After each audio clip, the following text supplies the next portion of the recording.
Welcome to Term 2 Maths Year 5. This week, week 1, we'll be looking at whole numbers. Now, our learning intention for this week says we are learning to order, read and represent integers of any size and describe the properties of whole numbers. So, just thinking about our learning intention, firstly, we are learning to order. So that might be putting them in, the numbers in ascending order or descending order. We're learning to read them. So we have to be able to read bigger numbers and much larger numbers in Year 5. We need to be able to represent them in a variety of ways. And then we've got that word there, integers. Now I know that in 5C, or 5G as you'll know now, integers is a word that we've discussed, and we know that that word simply means numbers.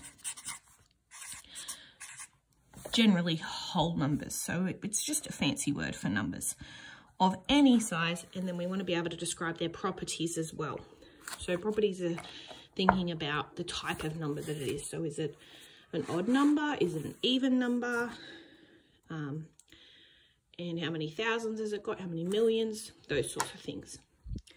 To be successful this week, now I'm just going to show you the success criteria.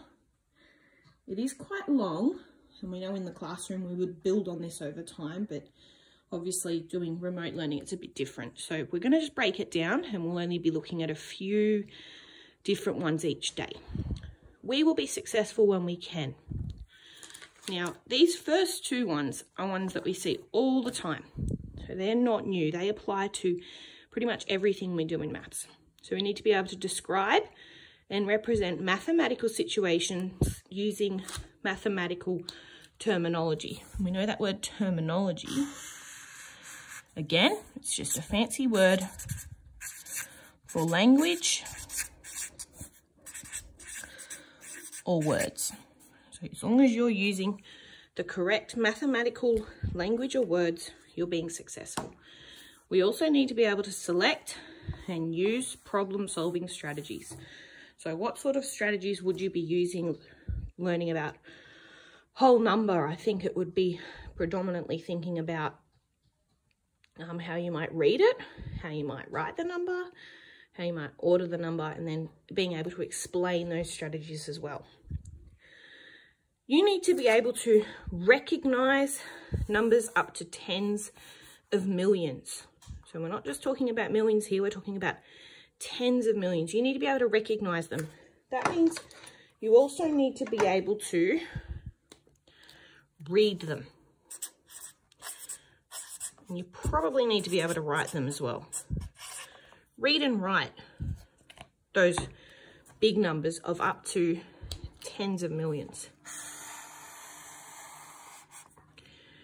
You also need to be able to represent numbers up to tens of millions. So if I'm representing them, I might be showing them in a place value chart.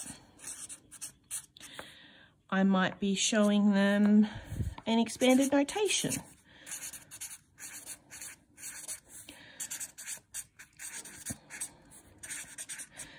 And I might also be showing them on a number line.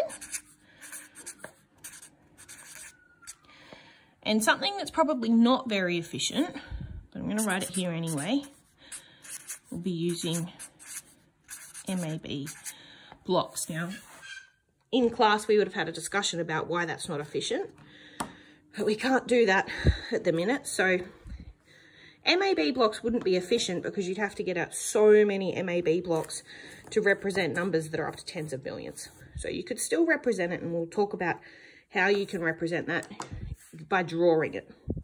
We need to be able to record any number in expanded notation. So that's linking back to representing as well. You need to be able to use numbers of any size in real life situations. So not just reading them for the sake of reading them, but you actually need to be able to apply them to real life. And I'm wondering now, where would I see numbers of tens of millions in real life? And I can think of lots of different places, and we'll explore that more when we look at our task. we need to be able to order numbers up to tens of millions in ascending and descending order. So again, I'm thinking about what is ascending order, what is descending order. I know ascending order is smallest to largest, and descending order is largest to smallest. So I need to be able to represent them in those orders.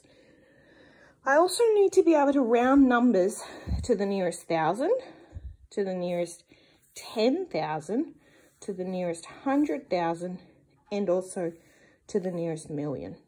But we'll talk more about that as we go on throughout the week.